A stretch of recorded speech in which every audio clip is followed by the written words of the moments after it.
வணக்கம். நான் எல்பி ரவி, புதுச்சேரி வர்த்தக சபையின் துணைத் தலைவர். வர இருக்கும்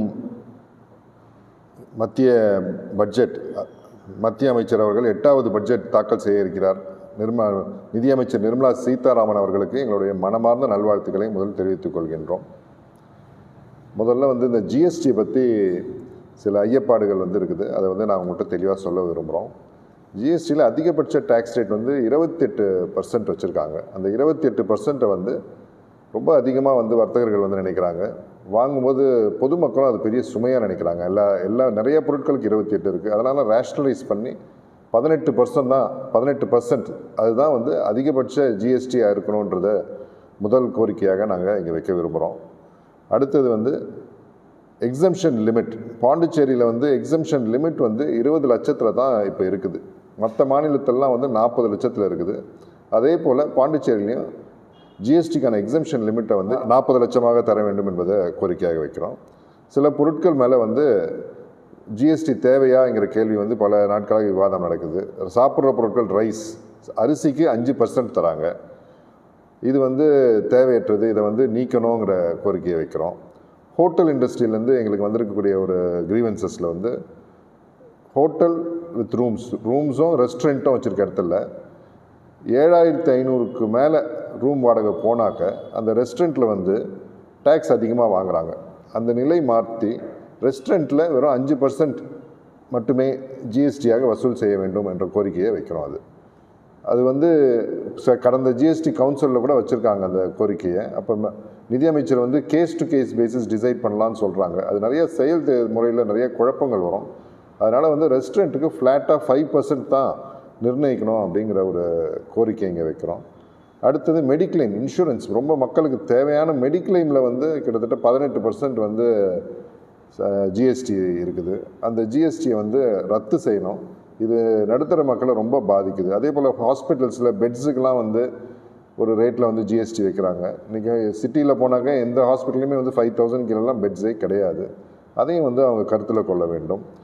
used vehicles, second hand vehicles இப்போ வாங்கி விற்கிறாங்க. கார்ப்பரேட் நிறுவனங்கள் ஜிஎஸ்டி போட்டால் பரவாயில்ல. தனியாருக்கும் அதே போல் யூஸ்ட் வெஹிக்கிள்ஸ் விற்றா அதுக்கு வரி நிர்ணயிச்சிருக்கிறத நிதியமைச்சர் அவர்கள் கருத்தில் கொள்ளணும். அதை தவிர்க்கணுன்ற மாதிரி ஒரு கோரிக்கை வைக்கணும்.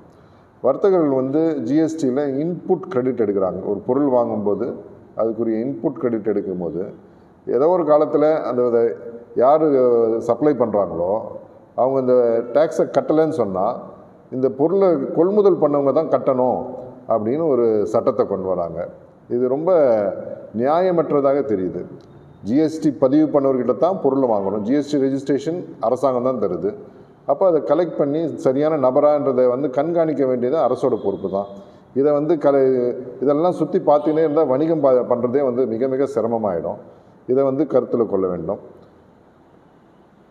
நம்ம எங்கள் வர்த்தக சபை சார்ந்து ட்ரேட் சென்டர், பாண்டிச்சேரியில் ட்ரேட் சென்டர் வரணுன்ட்டு பல நாளாக கோரிக்கை இருக்குது. இது சம்மந்தமாக வர்த்தக சபைக்கு ஒரு சொந்தமான இடம் இருக்குது. கடந்த காலங்களில் ஜனாதிபதிக்கு, நிதியமைச்சர் எல்லாருக்குமே கோரிக்கை கொடுத்துருக்கணும். இதுக்கு நிதி ஆதாரங்களை பட்ஜெட்டில் ஒதுக்கி இங்கே ஒரு ட்ரேட் சென்டர் பாண்டிச்சேரி வர்றதுக்கு வழிவகுக்கணும். கடந்த பட்ஜெட்டில் தெலுங்கானா மாநிலம் மற்ற சில மாநிலங்கள்லாம் நிறைய சலுகைகள் அறிவித்து நிறைய தடவை பேரை வாசித்தாங்க மேடம். அதே போல் இந்த தடவை பாண்டிச்சேரியோட பேர் அதிக முறை அந்த பட்ஜெட்டில் வரும்ன்ற நம்பிக்கையும் ஆவலும் மக்கள்கிட்ட இருக்குது. அது செய்வாங்கன்ற எதிர்பார்ப்பு இருக்குது. அடுத்தது ஜிஎஸ்டி சம்மந்தமாக ஒரு சில பிரச்சனைகள் நம்ம சொல்லணும் அப்படின்னு சொன்னால் ஜிஎஸ்டி கவுன்சிலுக்கு போய் ரெப்ரசன்ட் பண்ணக்கூடிய வாய்ப்பே இல்லாமல் இருக்குது. அந்த வாய்ப்புகளை உருவாக்கி தரணும். அதை போய் ஜிஎஸ்டி கவுன்சிலில் நம்ம மக்கள்கிட்ட சொல்லக்கூடிய வாய்ப்பு எங்களுக்கு கிடைக்கணும். இன்கம் டேக்ஸ் லிமிட்டை கடந்த பல ஆண்டு காலமாக உயர்த்தி தரணும்னு கேட்டுனே இருக்கப்படுது. அதை இந்த வருஷம்னாச்சும் 10 லட்சமாக லிமிட்டை இன்க்ரீஸ் பண்ணணுன்ற ஒரு கோரிக்கையை வைக்கிறோம்.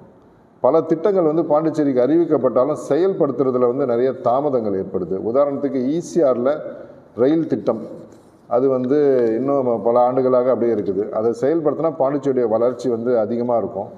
அதை நடத்தி கொடுக்கறதுக்கு நிதி ஒதுக்கணும் அப்படிங்கிறது ஆணித்தரமாக இங்கே பதிவு செய்கிறோம். இந்த கோரிக்கையில் பண்ணுவாங்கன்ற நம்பிக்கை எங்களுக்கு இருக்குது. இதை மீண்டும் எல்லாம் செஞ்சு கொடுத்து புதுவையோட வளர்ச்சிக்கு துணை நிற்க வேண்டும் அப்படின்னு கேட்டுக்கொள்கிறோம். நன்றி, வணக்கம்.